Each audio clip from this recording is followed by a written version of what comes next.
पाता वो चने की दाल का दान कर देता है, तो स्वर्ण दान के बराबर मानने वाला। फिर निवेदन करा, चने की दाल का व्याख्यान वर्णन फिर किया गया।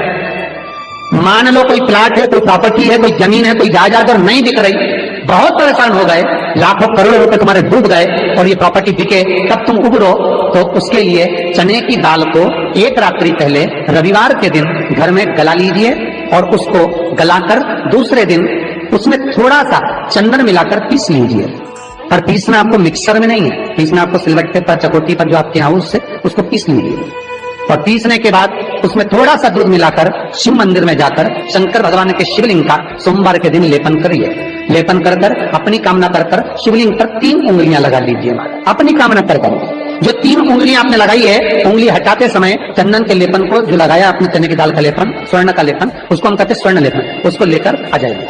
महाराज उसको थोड़ा सा लेकर आ जाओ, एक किसी भी फूल में उसको लगाकर जो जमीन, जो प्रॉपर्टी, जो जगह बेचना है वहां पटक दीजिए महाराज। उसके ग्राहक आना चालू हो जाएंगे और वो प्रॉपर्टी शीघ्र दिख जाएगी, आपकी कामना के अनुसार दिखेगी। कितने में आपको बेचना अपने अनुसार। महाराज चने की दाल स्वर्ण दान के बराबर है। चने की दाल तो सहज नहीं समझा जाता, गुरु भक्ति के लिए बहुत मूल है। माताएं कई बार पीले गुरुवार करती हैं या केले के पेड़ के नीचे पूजन करती है तो चने दाल समर्पित करती है। क्यों करती है? उसका भाव है स्वर्ण दान के लिए, मानसिक फल की प्राप्ति के लिए, मनोकामना के लिए। जिस जमीन में फसल कम होती हो, जिस जमीन में प्रॉपर्टी के अंतर्गत कहीं लाभ नहीं मिल रहा हो, जो कई लोग जमीन की दलाली का काम करते हैं ना, जमीन में बेच लाते हैं, खरीद लाते हैं और कोई लाभ ही नहीं मिल रहा, कई दिनों निकाल दिए, साल निकाल दिए, कोई लाभ नहीं हुआ, तो निवेदन है शंकर भगवान के मंदिर में शिवलिंग पर 108 चने की दाल समर्पित करो। उस 108 चने की दाल को प्रदोष के दिन शाम के समय समर्पित कर कर उस दाल को उठाकर लिया, जेब में पीले रुमाल के साथ उसको बांध कर रख लो। किसी प्रॉपर्टी का सौदा कराने जाओ, उसको पटक कर लेकर जाओ, आपके लाभ होना चालू, सौदे होने चालू, आपको कमीशन मिलना चालू। करना आपको है। कोई भी चीज जो भगवान को समर्पित हो रही है उसमें कोई चीज में सहजता नहीं हो सकती, विषयता का भाव रहता है, उसके अंदर सुख का भाव, सुख का अनुभव रहता है। महाराज ये भी जाने दो, एक और सरल भाषा में जाने। आपका बहुत तेज सिर दर्द हो रहा हो, बहुत तेज हो रहा हो और लग रहा है कि आज तो बहुत तेज सिर दर्द हो रहा है, ये व्यक्तिगत आप तुरंत कर सकते हो ना, घर पर कभी भी कर सकते हो। बहुत सिर दर्द हो रहा है, 7 चने की दाल के दाने लेना 7, और आपके घर में कोई शंकर जी का शिवलिंग हो, उस पर एक एक कर कर श्री शिवाय नमस्तुभ्यम कहकर चढ़ा देना। 2 मिनट तक शंकर के शिवलिंग को देखना, बिल्कुल दोनों आंखों से बिल्कुल देखना अच्छे से, और उस चने की दाल को उठा लाना और एक एक कर कर खाकर आधा गिलास पानी पीकर थोड़ी देर बैठ जाए। टेबलेट खाने की जरूरत नहीं पड़ेगी, ये पक्का सिर दर्द बंद हो जाएगा। टेबलेट से विश्वास होना चाहिए। फिर निवेदन करूंगा, विश्वास का पहला शब्द है विश्व और दूसरा शब्द है आस। तो विश्व को त्याग कर आस लगाकर शिव के चरणारविंद में, भगवान के चरणों में बैठ। चने की दाल श्री हनुमान जी महाराज को भी स्मरण कराती है। महाराज को भी चने की दाल चढ़ती है, चने की दाल का लड्डू चढ़ता है।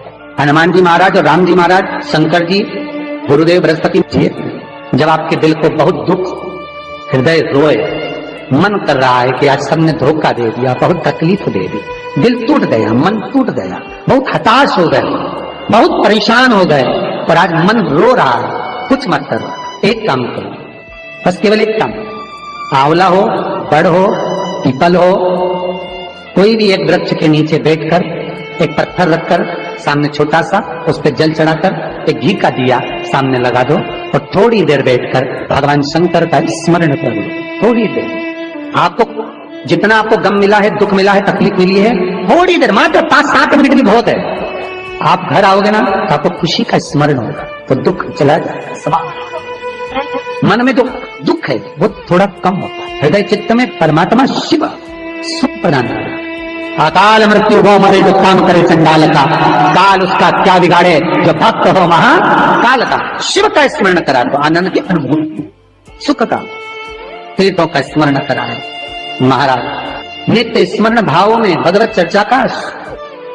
कई लोग कहते हैं मंदिर जाते हैं हमारा काम नहीं होता, हम बहुत समय से अगरबत्ती लगा रहे हैं हमारा काम नहीं हुआ, हम दिया लगाते हैं हमारा काम नहीं हुआ, हमने उपास करा हमारा काम नहीं हुआ, हमने चतुर्थी करी, पंचमी करी, हमारा काम नहीं हुआ। हमारा निवेदन है उसका दरबार मत छोड़ो, कभी तो सुनेगा, कभी तो सुनेगा। तेरे मंदिर में आना मेरा काम है और मेरी बिगड़ी बनाना तेरा काम, सुनेगा। जाओ, पहुंचो, निवेदन करो। भगवान की केवल दृष्टि ही पड़ गई तो अपनी तो सृष्टि नहीं समझी। किसी गुरु के दरवाजे पर जाकर कोई पूछना नहीं अपने को, गुरु की केवल दृष्टि पड़ गई ना, हो गया काम। बस गुरु जी दिख गए, गुरु जी की दृष्टि पड़ गई, भगवान के जाए, भगवान का दर्शन हो गया, दृष्टि पड़ गई बहुत, माता पिता की दृष्टि पड़ गई बहुत, घर के बुजुर्गों की दृष्टि पड़ गई बहुत, उसमें अपना काम हो गया। अपने को नहीं पूछना कि क्या मिला क्या नहीं, होते दो। और बहुत ध्यान दीजिए महाराज, अगर कोई काम अटक रहा है, नहीं हो रहा, बहुत प्रयास करा, तो भगवान शंकर के मंदिर में 5 बेलपत्र चढ़ाइए। और शंकर भगवान की जो छोटी लड़की है अशोक सुंदरी, आपको बताया था ना अशोक सुंदरी का स्थान, भगवान शंकर की 6 लड़कियां हैं, उसमें से सबसे छोटी लड़की अशोक सुंदरी की जगह पर एक बेलपत्र चढ़ाइए। फिर एक बेलपत्र नंदिकेश्वर पर चढ़ाइए, और नंदिकेश्वर पर चढ़ाने के बाद भगवान शंकर के मंदिर के बाहर चौखट पर दिया लगा दीजिए साइड में, और फिर अपने घर पर आ जाइए, आपका कार्य सफल होना प्रारंभ हो जाएगा। जाकर देख लो, फिर आखिरी में जब कहीं से कोई व्यवस्था ना हो, तब एक दुर्वा, एक बेलपत्र, एक लोटा जल, दुर्वा अशोक सुंदरी पर, बेलपत्र शिव पर, और एक लोटा जल दक्षिण में खड़े होकर उत्तर की ओर मुख कर शंकर को चढ़ाना चालू कर दो। फिर देखो 5 की नहीं 10 की व्यवस्था वो कर दो। दुख सामने खड़ा होना जीजियो, एक दुर्वा, एक बेलपत्र, एक लोटा जल, दुर्वा चढ़ाओ अशोक सुंदरी वाली जगह पर, डंडी रहे उधर,